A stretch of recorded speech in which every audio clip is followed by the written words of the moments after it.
গত 4 দিনে রেকর্ড পরিমাণ বৃষ্টিপাত দেখেছে ওমান। বর্তমানে বন্যা পরিস্থিতির কিছুটা উন্নতি হলেও এর রেশ থেকে যাবে আরও কিছু সময়। বুধবারও দেশটির বিভিন্ন অঞ্চলে শিলাবৃষ্টি সহ ভারী বর্ষণ রেকর্ড করা হয়েছে। মঙ্গলবার দুপুরের পর থেকে রাত পর্যন্ত কোনো মৃত্যুর তথ্য পাওয়া না গেলেও বুধবার সকালে সাহাম প্রদেশের ওয়াদি থেকে এক প্রবাসী নারীর মরদেহ উদ্ধারের খবর দেয় রয়্যাল ওমান পুলিশ। এছাড়া এবারে বন্যা অন্তত একজন বাংলাদেশির প্রাণহানির খবর নিশ্চিত হয়ে গেছে।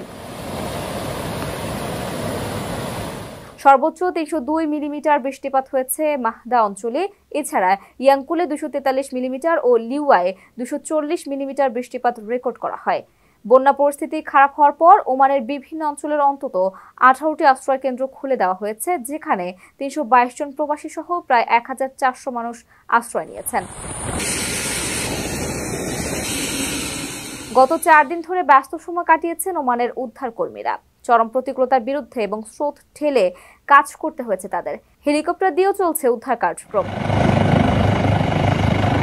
ওয়াদিতে ভেসে যাওয়া গাড়ি থেকে যাত্রীদের উদ্ধারে কৌশলী অপারেশন দেখা গেছে বুধবারও। যদিও তীব্র পানির স্রোত এবং বন্যার পানির চাপ থাকায় উদ্ধার কার্যক্রমে হিমশিম খেতে হচ্ছে সংশ্লিষ্টদের। ওমানের সেরা রেট দিচ্ছে বাংলাদেশি প্রতিষ্ঠান গালফ এক্সচেঞ্জ। প্রিয়জনকে টাকা পাঠাতে আজই আসুন আমাদের যে কোনো ব্রাঞ্চে অথবা কল করুন স্ক্রিনে দেয়া নাম্বারে। গালফ এক্সচেঞ্জ, বাংলাদেশিদের প্রিয় এক্সচেঞ্জ।